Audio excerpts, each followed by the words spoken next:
Oi gente, eu sou Tati Serafim e este é o canal Salto Alto. E no programa de hoje nós vamos falar sobre os direitos das mães, desde a gestação até o período da amamentação. A partir de quando a gente tem estabilidade no trabalho. E com relação à amamentação, quando a gente pode sair, quantas vezes, o horário e as mães que estudam, como a lei funciona para elas.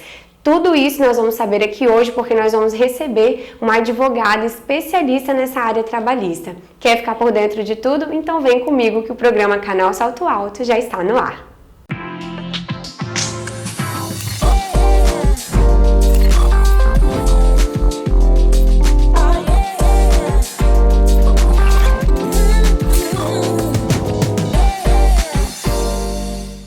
Bom, e para falar sobre esse assunto, os direitos das mães, nós vamos conversar aqui com a doutora Aline Dias, que é advogada, e vai tirar algumas dúvidas da gente e algumas também que as nossas seguidoras enviaram pra gente. Tudo bom, doutora? Tudo bem. Muito prazer, tá? Obrigada, te receber aqui. É um prazer enorme poder conversar com você, Tati, a respeito desse assunto que diz respeito a tantas mulheres. Isso mesmo. Então eu já começo te perguntando sobre a estabilidade quando a gente está grávida. A partir de que momento essa estabilidade no trabalho a gente tem direito a ela?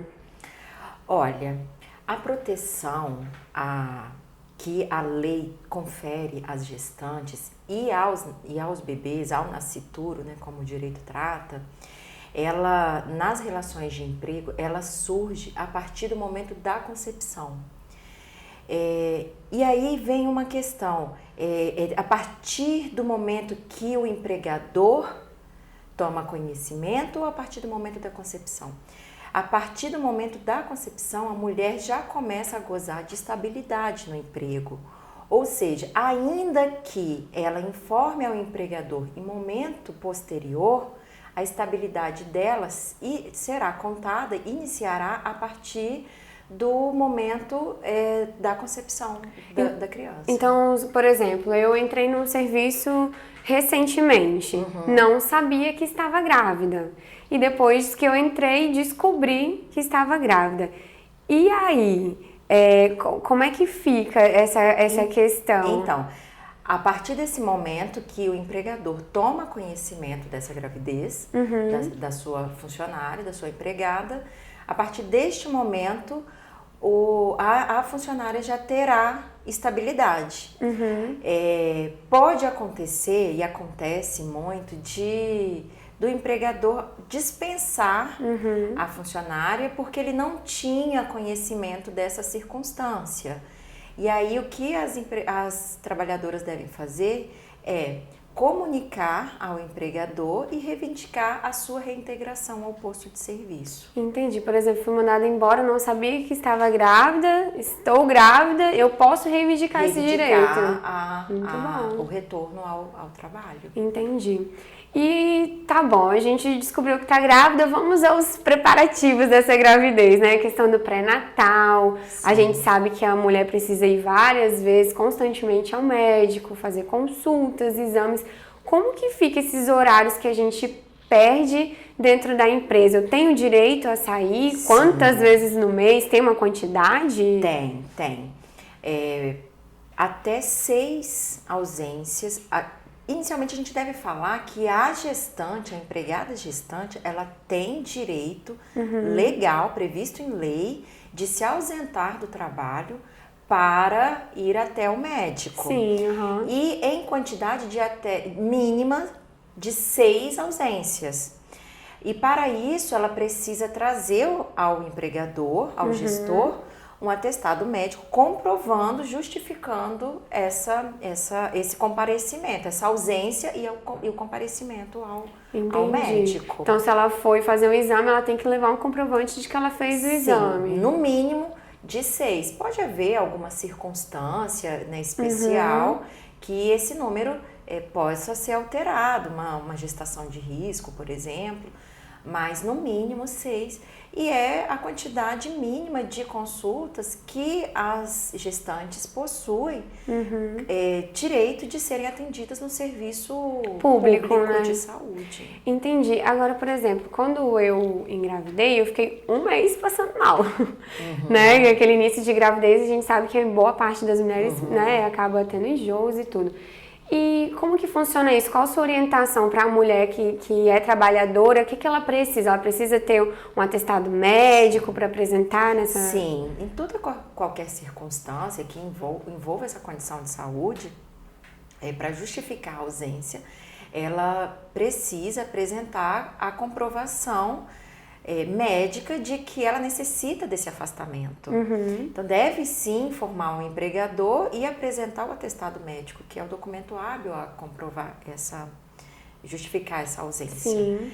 E em casos que necessário um afastamento de 15 dias, de um mês, por exemplo, em razão da estabilidade, o emprego dela estará garantido, assegurado. Então, não é porque ela precisa se ausentar que o emprego dela estará em risco.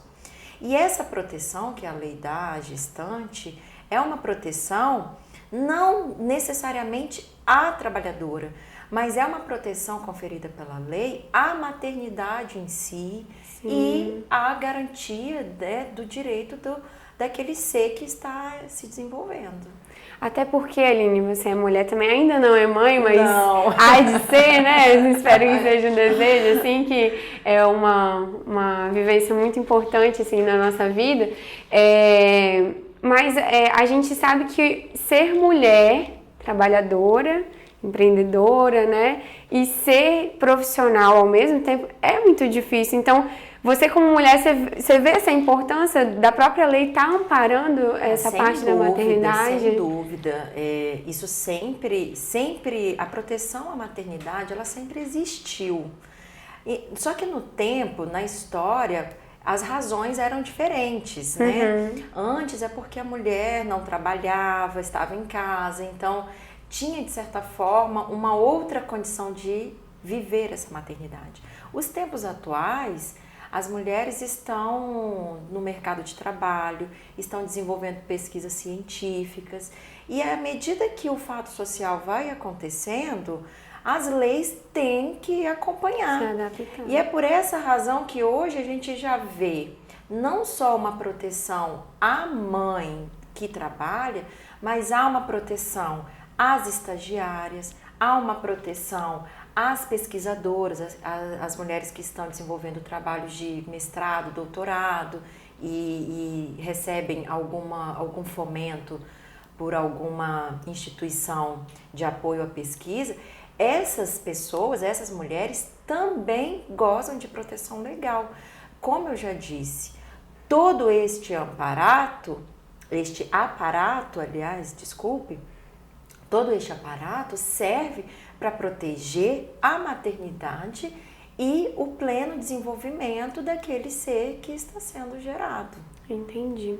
E quando a gente chega na época da licença maternidade, como que ela funciona? Existe um prazo para eu, por exemplo, tantos meses de gestação, eu posso entrar em licença maternidade ou isso depende de cada caso? A gente primeiro tem que ter muito claro quem são as pessoas que têm direito a essa licença maternidade, né? Entendi. A licença maternidade que estamos falando se trata daquelas trabalhadoras que estão vinculadas ao serviço de previdência pública, sim, ao INSS. Então não é qualquer pessoa que possui o direito a essa licença maternidade. E podem estar ligadas ao INSS em relação de um contrato de trabalho, ou também as empreendedoras, as que são microempreendedores individuais. Que têm os direitos específicos. Né? E aí também vão gozar dessa proteção do serviço social público. Entendi. Assistência social pública. E essa licença maternidade, ela se inicia com o parto, ou com a efetivação da adoção. Entendi. Que também as mães adotantes também gozam desse direito, que a finalidade é a reestruturação daquele novo ser na família. E isso demanda tempo. E por essa razão, a licença maternidade, ela pode ser de 4 meses ou de 6 meses em determinados casos. Mas a regra básica é de 4 meses. Geralmente privada, né? Empresa privada é 4 meses, público é 6 meses. Geralmente meses. É isso. Essa é a regra. Tem uma outra possibilidade das empresas da iniciativa privada concederem também 6 meses. Mas essa empresa ela deve aderir ao regime de empresa cidadã. Tá. E aí algumas categorias também conseguiram esse direito de 6 meses à maternidade em razão de previsão nas suas convenções coletivas, da convenção coletiva da categoria. Então, basicamente, conta a partir do parto. Do parto. Quem precisa, por questão de saúde envolvendo ali a gestação, sair antes deve estar amparada pelo médico e tudo, né? Questão de atestado, tudo isso. É o afastamento, né? Decorrente da estabilidade. Isso a gente está falando dos direitos das mães. E quando entra o pai na história, né? O pai é o funcionário, a esposa teve o filho, né? A mulher teve o filho. E aí, qual o direito que ele tem? Ele tem os dias também, né? De folga? Tem. Embora a licença em razão de nascimento de uma criança, a mais conhecida seja a licença maternidade das mães, mas a lei também assegura o direito de afastamento sem prejuízo de salário aos pais. Porém, em prazos diferentes. A Constituição de 88 estabeleceu o prazo de 5 dias para afastamento do pai do trabalho. Também para os casos de empresa cidadã, esse afastamento pode ser de 20 dias, pode chegar até 20 dias. Mas a regra são de 5 dias. E esses 5 dias são corridos, não são 5 dias úteis. São corridos, mas depende de quando vai começar. Porque às vezes começa num sábado, no domingo, entendeu? Então, mas a gente trata sempre como corrido. O que eu acho, aí é uma crítica pessoal que eu faço, é que deveria ser conferido aos pais um tratamento diferenciado. Eu realmente acho que 5 dias para esse afastamento é pouco, né? É pouco porque ainda é muito tumultuado logo depois do parto. E hoje em dia os pais querem presenciar aqueles momentos, os primeiros dias, né?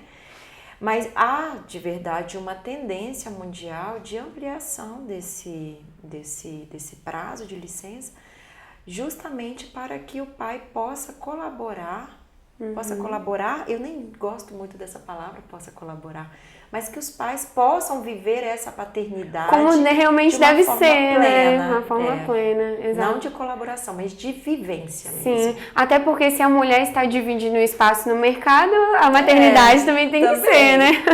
Agora deixa eu te falar, tirando o pai, de repente uma outra pessoa vai acompanhar essa mãe num parto, de repente a mãe dela, ou uma acompanhante, né? Ou uma companheira, né? Existem esses casos também. Qual é o direito dessa pessoa que é acompanhante? Ela é funcionária, ela tem o direito de acompanhar? Sim.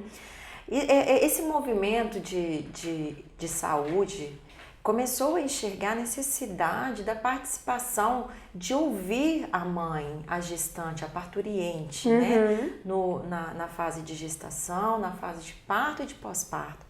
Então, as relações hospitalares, médicas, elas têm se tornado muito mais humanizadas. Em razão disso, a partir, salvo engano, de 2005, com uma edição de uma lei, de alguns normativos do Ministério da Saúde, inclusive, passaram a conceder à mulher o direito de ter uma acompanhante. Então, não se trata mais de favor, de autorização, de uma mera liberalidade do hospital. É um direito da parturiente de estar acompanhada pela pessoa que ela indicar. E pode ser o pai, pode ser uma companheira, pode ser uma doula, pode ser uma mãe, pode ser uma amiga, pode ser quem quiser da confiança dela. E essa pessoa não é visita, ela é acompanhante. Ela estará presente durante o parto e o pós-parto imediato. Entendi. Agora, só voltando uma coisinha que você citou, é a questão da pessoa que adota. A gente tem casos também de homoafetivos de que é um casal ou de duas mulheres ou de dois homens. A mulher tem esse direito da licença maternidade e tudo. E quando envolve o homem, como é que funciona? Também possuem a um dos dois,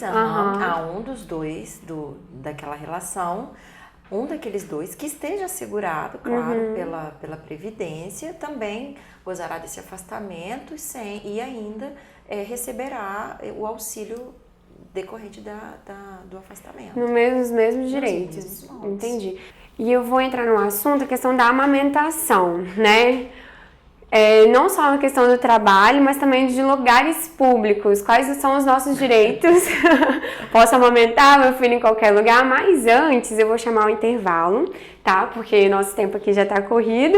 E eu vou voltar com a Aline depois do intervalo e espero vocês que a gente vai falar um pouquinho desses nossos direitos, direito das mães, envolvendo a amamentação.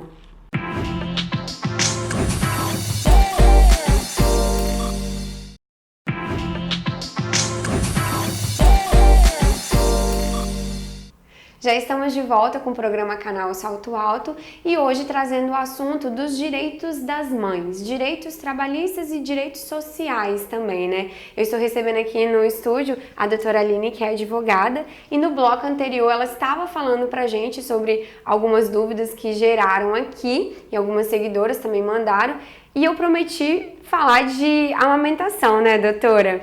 Fala pra mim, como que entra a parte do direito da mãe quando é o momento da amamentação? Eu voltei a trabalhar, mas ainda continuo amamentando meu filho. Posso parar o trabalho para amamentar? Quantas vezes por dia? Quanto tempo? Como que funciona? Sim.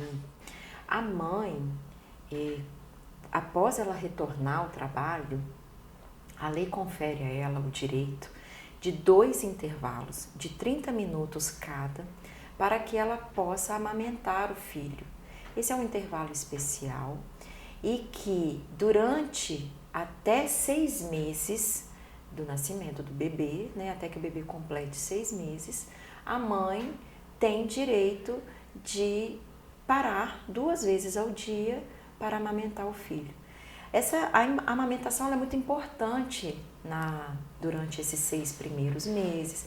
É recomendado como único alimento para a criança e a lei não iria ficar alheia a isso, à margem disso, tanto que há uma previsão legal concedendo esse direito às mães.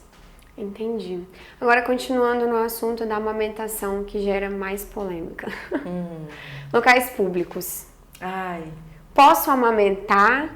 Isso é previsto em lei ou isso vai... Deveria ser da educação das pessoas, né? O respeito. Mas como que funciona? Veja, é até estranho, né? A gente estar aqui debatendo o direito da mãe a amamentar o filho quando ele tem fome.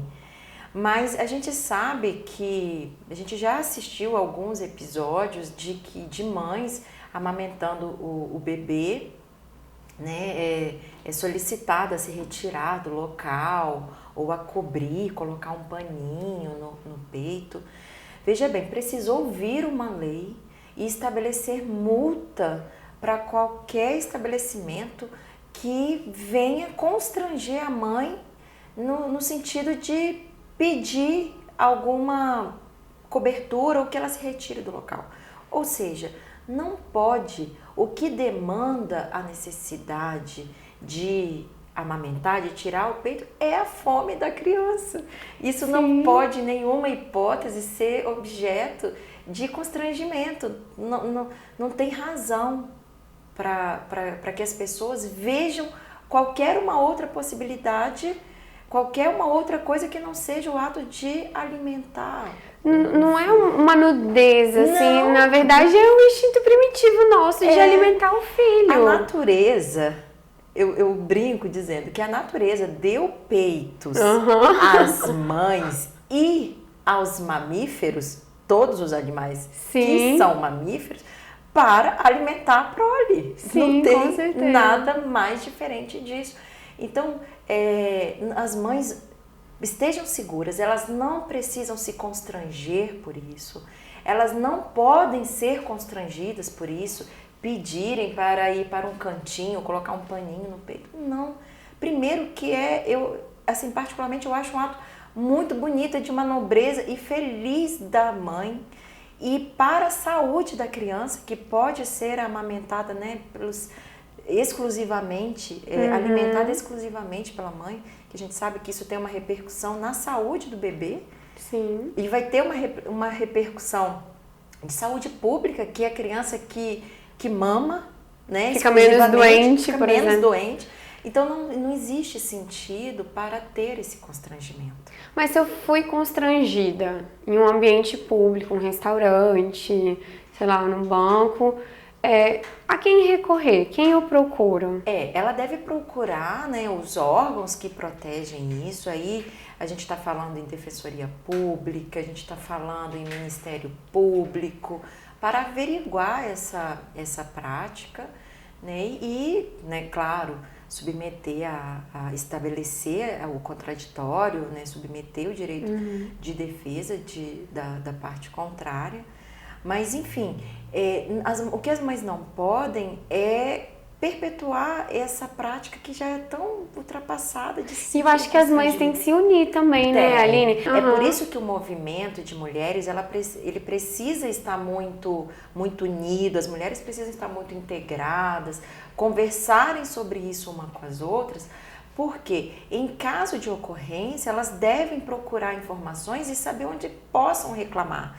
Agora, o que não pode é acontecer isso no estabelecimento e a mãe se retirar com o filho. E achar normal. E achar, né? que sempre foi assim e tem que ser. Porque no ato de amamentação não existe nada além do que alimentar. Sim, e você me fez lembrar uma foto que viralizou na internet, né? Uma mãe amamentando no restaurante, o garçom pediu para que ela se cobrisse. E ela pegou o paninho de boca do bebê e tapou o rosto dela. Então, assim, é pra me cobrir? Então eu vou cobrir meu rosto, porque o meu peito vai continuar aqui, porque eu vou continuar amamentando meu filho. E foi uma atitude louvável dela, porque ela mostrou que ela é mãe, que ela respeita aquele ato ali, que todos nós devemos respeitar. E né? esses atos empoderam as outras mulheres. Sim, com certeza. Encorajam, que não vão achar normal isso e não vão aceitar essa prática. Agora, voltando um pouquinho lá na questão da gestação, que a gente comentou no primeiro bloco, as mães que estudam, que estão gestantes ou que ganharam o bebê, elas têm um direito específico? Primeira coisa, a lei estabelece isso às estudantes, né? Mas também, e isso é esse direito de receber, de entrar no regime educacional domiciliar, elas têm o direito de executar tarefas educacionais em casa a partir do 8º mês. Ela não precisa mais frequentar a escola ou a faculdade. Se ela, Entendi. é claro que se houver possibilidade, mas a gente sabe que no 8º mês as capacidades já começam a ficar reduzidas. Então a mulher já começa a se preparar e aí ela pode requerer o regime de educação domiciliar. Entendi. É importante também que as gestantes, que as estudantes se atentem para as normas da instituição, porque pode haver algum outro benefício previsto no regimento da instituição. Agora, uma outra seguidora minha, a Mirna, ela fez uma pergunta com relação à questão social também, né? Estou gestante, a barriga não apareceu ainda, tem algumas mulheres que são sortudas, demoram mais, né, para aparecer a barriga. Aí chega na fila do banco ou no supermercado, um local que você tem que ficar muito tempo ali em pé, esperando. A partir de que momento que a mulher tem esse direito de ter um atendimento prioritário? A partir da concepção, né, Tati? Como a gente falou, a proteção, ela nasce com a concepção do bebê. Mas a gente sabe que em muitos casos isso não é Visível, isso aí. E isso não afasta o direito dessa gestante de gozar dessas prerrogativas. Então, qual o conselho que eu dou? Até o momento que que a gestação não é fisicamente visível, é que elas portem algum documento, cartão de gestante. Doutora, muito obrigada. Nosso tempo aqui é curto, passa rápido, daria pra gente conversar sobre isso muito mais, né? Bom, gente, o programa de hoje vai ficando por aqui. Espero que vocês tenham gostado desse assunto e que ele tenha sido esclarecedor para várias mães que estão nos assistindo. Eu quero muito agradecer a sua companhia de sempre, que está aqui me acompanhando na TV Sim, nas minhas redes sociais, no blog, YouTube, e também agradecer aos meus parceiros, a Base Nuclear e o Salão da Mirna, que estão sempre cuidando de mim, tanto na roupa, o cabelo, maquiagem e garantindo que eu esteja aqui bonita para vocês. Um grande beijo e espero vocês na semana que vem. Tchau!